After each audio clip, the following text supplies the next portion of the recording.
मन को बड़ी ग्लानि हुई और मैं संतों के यहाँ से भी निकलकर मैंने सोचा गृहस्थों के यहाँ शांति मिल जाएगी, लेकिन गृहस्थों के यहाँ जब मैं गया, गांव में गया तो और विडंबना दिखाई देती है कि तरुणी प्रभुता गे श्याल को बुद्धिदायक कन्या विक्रियणो लोभात दंपति नाम चकलकनम। कहते हैं गृहस्थों की यहाँ हमने विडंबना देखा। कौन सी विडंबना है गृहस्थों के यहाँ? तो कहा घर में अगर किसी का चलावा चल रहा है तो नई नई बहुओं का, तरुणी प्रभुता गे है, नई नई बहुओं की ही सरकार चल रही है। शर्मा जी बोलिए भक्तवत्सल भगवान की। देखो भाई ये मैं नहीं कह रहा हूँ, भागवत जी का श्लोक बता रहा है कि तरुणी प्रभुता गे है। अगर घर में किसी का साम्राज्य है तो नई नई बहुओं का।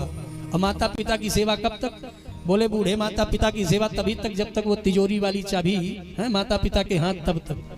और जैसे देवी जी के हाथ में वो चाबी लगी ना तिजोरी वाली, वैसे ही माता पिता की घटिया या तो खेत में और या तो तीर्थ में है। जाओ खेत की रखवाली करो, खेती में कोई नुकसान ना हो पावे, बहुत दिन घर में रह लिए हो। और नहीं तो भजन करो, चलो भजन करने का समय आ गया है। तो भाई बड़ी विडंबना। नारद जी महाराज कहते हैं कि तरुणी प्रभुता गेहे। तो घर में तो नई नई बहुओं का चलावा है, माता पिता का कोई सम्मान करने वाला है नहीं। और कहा कोई घर में बड़ा काम करना है तो सलाह किससे लिया जाए? लोगों ने कहा भैया घर के माता पिता हैं, बड़े भैया हैं, उनसे सलाह लो। तब तक भीतर से आवाज आती है अरे वो कौन सी सलाह देंगे, पुराने जमाने के हैं, उनका जमाना कुछ और था, हमारा जमाना कुछ और आ गया है, हम अपने हिसाब से काम करेंगे, वो सही सलाह नहीं देंगे।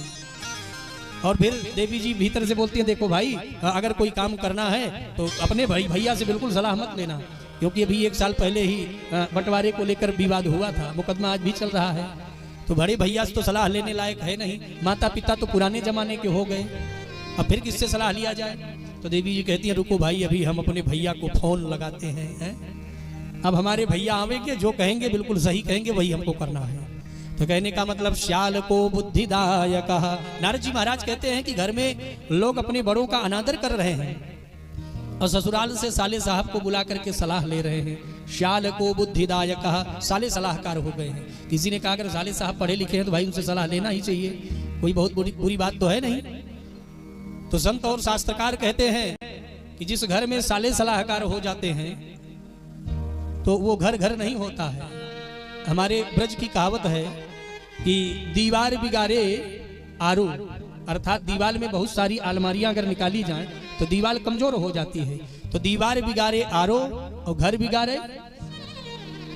अब देखो भैया हम नहीं कह रहे हैं, ये हमारे भैया भुवनेश्वर जी कह रहे हैं कि घर बिगाड़े सारो। अब हम कहेंगे तो मामला बिगड़ जाएगा, नाराज हो जाएंगे हैं।